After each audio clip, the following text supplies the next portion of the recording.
இப்போ மற்ற கட்சிகளை பொறுத்த வரைக்கும் திமுக வந்து இப்போ தேர்தல் நெருக்கத்தில் வாரத்துக்கு ஒரு மாநாடு போடுறாங்க. அந்த பக்கம் அதிமுக மாநாடு போடுறாங்க.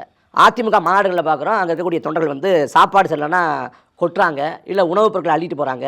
திமுக மாநாட்டில் மாநாடு முடிஞ்ச உடனே போய் கரும்பை போய் பிக்கிறாங்க, இல்லை வாழைத்தாரிலேருந்து வாழைத்தாரை பிடி தொங்குறாங்க. இது நடக்குது பார்க்குறோம். தாவேக்காவை பற்றி சொல்லவே தேவையில்லை, நாற்காலியை வந்து நொறுக்கிடுவாங்க. அது வந்து ஒரு போர்க்களம் போல அடுத்த நாள் காட்சி அளிக்கும். ஆனால் நாம் தமிழர் கட்சியோட மாநாடை பொறுத்த வரைக்கும் நாங்கள் மாநாடுங்கிறத வந்து நாங்கள் மாநாடு எப்போ போட்டோம்னா 2010 மே 18 2009க்கு பிறகு இனப்படுகொலைக்கு பிறகு நாம் தமிழர் இயக்கம் தொடங்கப்படுது. இயக்கம் கட்சியாக மாறதுக்கு ஒரு மாநாடு. அதுக்கு முறை 2016 சட்டமன்ற பொதுத் தேர்தலில் முதல் முறையாக களம் காண்றோம்.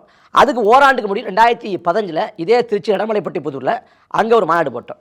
அதுக்கு பிறகு நாங்கள் மாநாடே போடல. இந்த ஆடு மாடுகளின் மாநாடு, மரங்களின் மாநாடு, தண்ணீர் மாநாடு, கடலமா மாநாடு சொல்லப்பட்டாலும் அந்த மாநாடுகளாம் இந்த மாநாட்டை ஒத்ததில்லை.